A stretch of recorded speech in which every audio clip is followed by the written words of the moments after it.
Em Josué capítulo 14, versículo 6, Caleb diz a seu amigo Josué o seguinte: Tu sabes o que o Senhor falou a Moisés, homem de Deus, a respeito de mim? Quando Josué vai repartir as terras, lá vem seu amigo Caleb. Ele se aproxima de Josué e diz: Tu sabes o que Deus falou a meu respeito para Moisés? Ou seja, na hora de requisitar o seu pedaço de terra, Caleb não evoca Moisés nem o próprio Josué. Bastava Caleb dizer a Josué: você estava lá ao meu lado quando Deus nos prometeu que nós chegaríamos vivos aqui na terra prometida. Porque Caleb e Josué são melhores amigos, os dois dos 12 espias, os únicos dois que não difamaram a terra de Canaã. Por isso Deus havia lhe feito essa promessa: tu sabes o que Deus disse sobre mim. Que coisa interessante, nenhuma testemunha pode ser melhor que Deus. Nenhum depoimento pode ser melhor do que o de Deus. Imagine num tribunal alguém dizer: convido Deus como testemunha. Foi exatamente isso que Caleb fez. Caleb não ficou preocupado com aquilo que Josué poderia pensar. Caleb não trouxe para a conversa aquilo que Moisés pensava. Caleb trouxe para a conversa o que Deus pensava a seu respeito. É interessante que algumas pessoas te perseguem justamente porque no fundo elas sabem o que Deus pensa sobre você. Existem pessoas que irão lhe perseguir justamente porque elas sabem o que Deus pensa a teu respeito. Você lembra lá da passagem bíblica em que Jesus é batizado e pouco tempo depois ele é tentado por Satanás no deserto? Por que Satanás vem tentar Jesus? E a primeira pergunta que faz é: se tu és o Filho de Deus? Poxa, há pouco tempo ele acabara de ouvir Deus dizendo: este é o meu filho. Então, Satanás não tinha dúvidas de que Jesus era o Filho de Deus. Mas ele queria mexer, confundir a mente de Jesus. Pois é, será que não é exatamente o que está acontecendo com você? Josué sabia o que Deus havia dito a respeito de seu amigo Caleb. E Caleb simplesmente diz: olha, tu sabes o que Deus disse a meu respeito. É como se Caleb estivesse dizendo assim: ó Josué, você deve se lembrar daquela promessa que Deus fez a mim, mas é o seguinte, qualquer dúvida, fala com Deus. Pergunte a Deus sobre mim. Josué capítulo 14, versículo 10 diz assim: agora, pois, o Senhor me conservou em vida, como falou. 45 anos se passou desde que o Senhor deu aquela palavra a Moisés, andando Israel ainda no deserto. Olha que frase interessante no começo desse versículo: o Senhor me conservou em vida. Portanto, Caleb, ele atravessa esse deserto até chegar à terra prometida pela segunda vez.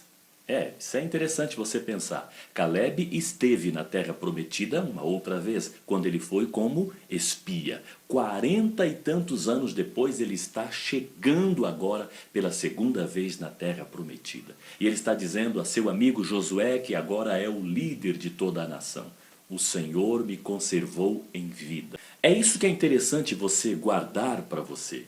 A palavra que o Senhor lhe deu. Deus lhe deu uma palavra. Deus deu a Caleb uma palavra de que ele possuiria a terra onde ele colocara os seus pés. E agora, pela segunda vez, colocando os pés ali, ele se lembra: há uma palavra emitida pelo céu a meu respeito. Vou repetir: há uma palavra emitida pelo céu a teu respeito. O céu já disse o plano que tem com você.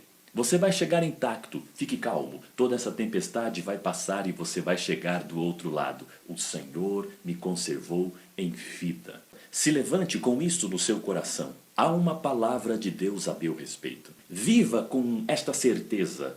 Há uma palavra emitida por Deus sobre você. Não perca tempo com os embaraços desta vida. Há uma palavra de Deus a teu respeito. Olha que coisa linda. Josué 14:10. O Senhor me conservou em vida, como falou. Existe uma passagem paralela que eu gostaria de deixar para a sua reflexão. Em Marcos capítulo 4, versículo 35, Jesus diz aos seus discípulos: passemos para a outra margem. Isso é, Marcos 4:35. Em Marcos 4:41, Eles se perguntam, quem é este que até o mar e o vento lhe obedecem? E em Marcos capítulo 5, versículo 1, diz que eles chegam do outro lado à terra dos Gadarenos. Olha que interessante. Dos versículos 35 do capítulo 4 de Marcos até o versículo 1 do capítulo 5, há uma tempestade. Se você simplesmente pular a tempestade, você vai ter duas frases interessantes. A primeira é, passemos para o outro lado. A segunda é, chegaram do outro lado. Não importa o que aconteceu no meio. Não importa as tempestades que teu barco enfrentará.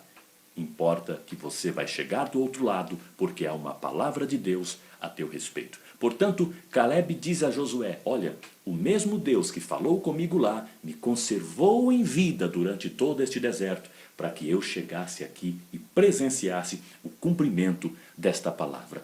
Ei, atenção, já existe uma palavra dada a teu respeito. Josué capítulo 14, versículo 11, Caleb diz a Josué, ainda estou tão forte como no dia em que Moisés me enviou aqui. Você sabe, Caleb é um dos que pisa na terra prometida duas vezes.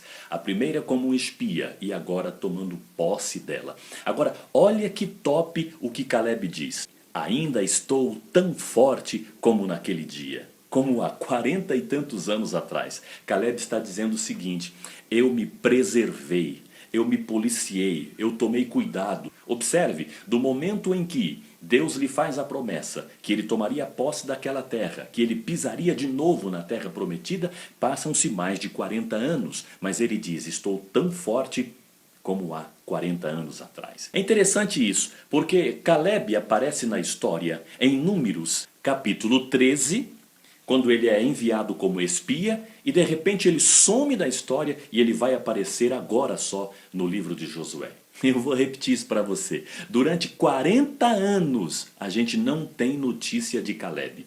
Ele aparece como espia e aparece 40 anos depois para tomar posse da terra que lhe foi prometida. Tá pegando? Caleb se preservou. Você não vai ver Caleb em confusão, você não vai ver Caleb em contenda, em murmuração, você não vai ver Caleb em discussão. Nenhum caso foi trazido a Moisés ou a Josué a respeito de Caleb. Ele vive no anonimato, ele se isola, ele se esconde. Ah, por quê? Porque ele estava se preservando. De nada adianta ter uma palavra de Deus a teu respeito, de nada adianta ter uma promessa de Deus se você não se cuida, se você não se prepara para o momento do cumprimento daquela promessa. De que adiantaria Caleb chegar agora 40 anos depois na terra prometida, tendo que enfrentar gigantes, velho, enfraquecido? Não, não, não. Ele se preocupou em se cuidar, ele se preocupou em se preservar até o dia em que a promessa deveria ser cumprida em sua vida.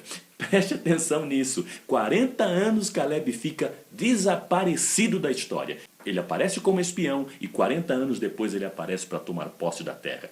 Olha, uma palavra de Deus para o teu coração. Se preserve um pouco mais. Você tem promessa de Deus na sua vida? Saia de confusão. Saia dessas brigas de rede social. Saia dessas confusões do seu trabalho, na igreja, no meio da sua família. Eu até diria para você sair de alguns grupos por aí, deixar de seguir algumas pessoas. Sei não. Se preserve, porque de nada adianta ter uma palavra do céu a teu respeito se você não estiver preparado para o cumprimento dela no momento oportuno. Josué capítulo 14, versículo 6, Caleb diz a seu amigo Josué, tu sabes o que Deus disse a meu respeito. Olha que coisa interessante, há uma palavra de Deus a respeito de Caleb. Agora, é importante que a gente entenda que palavra foi essa que Deus disse a respeito de Caleb. É interessante porque não é apenas uma palavra. Deus disse sobre Jó, ele é íntegro e fiel. Isso é uma palavra. Jesus disse sobre Saulo de Tarso, ele é um vaso escolhido. Isto é uma palavra. Agora, o que Deus disse a respeito de Caleb não é apenas uma palavra. Esta palavra está em Deuteronômio, capítulo 1 e versículo 36. Caleb verá, possuirá a terra que ele pisou. Deus está dizendo que Caleb vai chegar pela segunda vez na terra prometida. A primeira foi como espia e a segunda para tomar posse dela. E Deus diz que a terra em que ele pisou será dele. Então nós não temos aqui uma palavra, nós temos aqui uma promessa. Você já parou para observar que a Bíblia é cheia de promessas? Na Bíblia tem promessa de um ser humano para outro ser humano. Davi, por exemplo, prometeu para Jonatas que ele não iria fazer mal à sua família, pelo contrário, ele iria fazer bem. Ele cumpre isso quando ele cuida de Mefibosete, filho de Jonatas. Na Bíblia há também promessas do ser humano para Deus. Jacó disse lá, quando ele colocou a pedra como travesseiro e teve um sonho, ele disse: se tu fores comigo, Senhor, por todo o caminho, tu serás o meu Deus. Na Bíblia também tem promessas de um anjo para o ser humano. Pois é, até anjo faz promessa na Bíblia. O anjo prometeu a José, esposo de Maria, quando eles tiveram que fugir para o Egito: fique lá até que eu te avise. Então o anjo está prometendo que vai avisá-lo, e de fato depois o avisa. Então a Bíblia tem promessas de ser humano para ser humano, de ser humano para Deus, de anjo para ser humano. A Bíblia tem até promessas do diabo. Até o diabo fez promessas na Bíblia. Aliás, ele fez duas promessas. A primeira para Eva, dizendo a ela que se ela comesse do fruto, ela ficaria igual a Deus. Não deu certo. A segunda promessa que ele fez foi para Jesus: se prostrado me adorares, eu te darei todos os reinos do mundo. Promessa que também não se cumpriu, porque ele nem poderia fazer essa promessa se os reinos do mundo já são de nosso Senhor Jesus Cristo. É uma promessa do Pai para ele. O diabo estava fazendo cortesia com o chapéu do outro. Ele estava usando a promessa de outro. Pois é, na Bíblia tem promessas de ser humano para Deus, de um anjo para ser humano, de Satanás para um ser humano, e tem as promessas de Deus para seres humanos. Essas não precisa nem explicação, porque Deus é fiel. Está no caráter de Deus a fidelidade. Esta aqui é uma promessa. Deus havia prometido a Calebe que ele possuiria a terra que ele pisou. É interessante você pensar que Deus não vive falando. Deus não fala à toa. Tem gente que pensa que toda hora Deus está falando. Fala, Deus. Não, não funciona assim. Deus não fala à torta e à direita. Deus fala para decidir, para resolver. Deus não costuma falar muito, mas quando ele fala é para o mar se aquietar e para o vento cessar. Calebe, ele pisa na terra prometida duas vezes. Como assim? Na primeira vez ele foi como espia e 40 e alguns anos depois ele chega para tomar posse da terra prometida. E Deus havia dito a Moisés que Calebe deveria tomar posse do lugar onde ele pisou. Isso é muito interessante. A terra que ele pisou é a terra que seria dele. É onde a família e os seus descendentes iriam habitar. Que coisa interessante. Calebe, o homem que esteve na terra prometida duas vezes. Eu fico imaginando no dia que Calebe toma posse daquilo tudo, ele tem que enfrentar gigantes, é a terra de Hebron, mas eu acho interessante. Fico imaginando Calebe tomando posse daquilo e as pessoas aplaudindo, né? Glória a Deus, Calebe conseguiu vencer os gigantes, Calebe agora é dono de Hebron. Pois é, eu imagino Calebe dando uma risadinha e dizendo: eu já tive aqui antes. A terra é boa, Calebe? Sim, sim, eu já conheço. Calebe, como é que é lá? Não, eu já conheço, já estive lá. Eu já estive aqui. Você só tomará posse daquilo que você já viu. Você só cursará a faculdade que você já cursou. Você só terá a casa que você já tem. Você só conseguirá conquistar os sonhos que você já conquistou. Como assim? Hebreus capítulo 11 e versículo 1 diz: a fé é a certeza das coisas que se esperam e a prova das coisas que não se veem. A fé é o firme fundamento, diz numa outra versão. Portanto, você só pode pisar com seus pés onde os seus sonhos já pisaram antes. Pense sobre isso.